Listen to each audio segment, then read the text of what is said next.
Hello guys, welcome back to my channel. আমি SK blog. আজকে তোমাদের জন্য একটা এক্সপিরিয়েন্স। ইন্ডিগোর ফ্লাইটে প্রথমবার যখন চেক ইন করে আমি ঢুকেছিলাম ভেতরে, সেটা আমাদের টিকিটের একটু প্রবলেম হচ্ছিল। সেই টিকিটের প্রবলেমটা আমাদের সিটে অন্যজন বসেছিল, কিন্তু একটা এয়ার হোস্টেস যেটা আমাদের দেখিয়ে দেয়, এবং দুটো ভদ্রলোক যে সিটে আমাদের বসেছিল তারা অলরেডি উঠে পড়ে।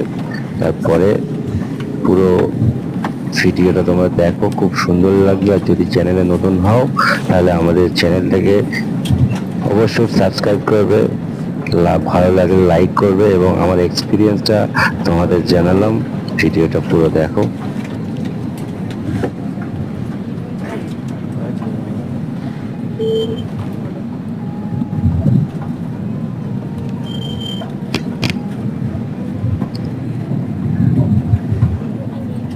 এই যে সিটটা রয়েছে, এই সিটটাই আমাদের সিট ছিল। আমার বন্ধু সামনে চলে গেছে, এবং তারপরে আমরা আবার ব্যাকে চলে এসে আমাদের সিটটা পেয়ে যাই। এই যে সিটটা, এই সিটটাই আমাদের।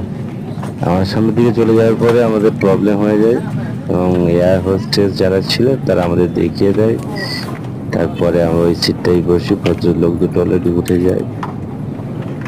কিন্তু প্লেনটা দেখো কত বড়। আর ইন্ডিগো ফ্লাইট সত্যি খুব ভালো এক্সপিরিয়েন্স হয়েছে আমার। সমস্ত টাইমটাই পুরো ভালোভাবে কেটেছে। আমি যখন কলকাতা থেকে আহমেদাবাদ যাচ্ছিলাম সেই সময় আমাদের খুব ভালো লেগেছে। এই যে আমাদের সিটটার প্রবলেম হচ্ছিল, সিটটা আমরা খুঁজে পেয়েছি, যেটা সবার ক্ষেত্রে মাঝে মাঝে হয়, সেটাই আমাদের ক্ষেত্রেই হয়েছে।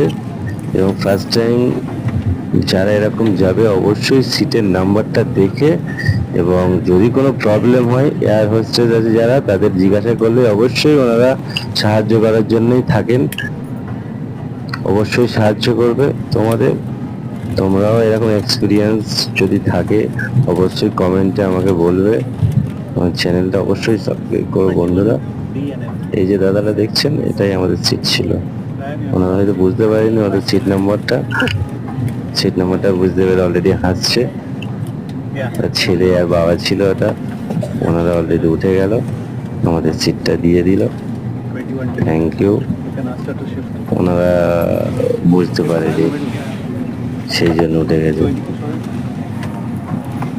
তো বন্ধুরা, এই ভিডিওটা দেখে তোমাদের যদি কোনো কমেন্ট থেকে অবশ্যই কমেন্ট করবে, আর চ্যানেলটাকে সাবস্ক্রাইব করবে, লাইক করবে, আর শেয়ার করবে অবশ্যই। Thank you all of you.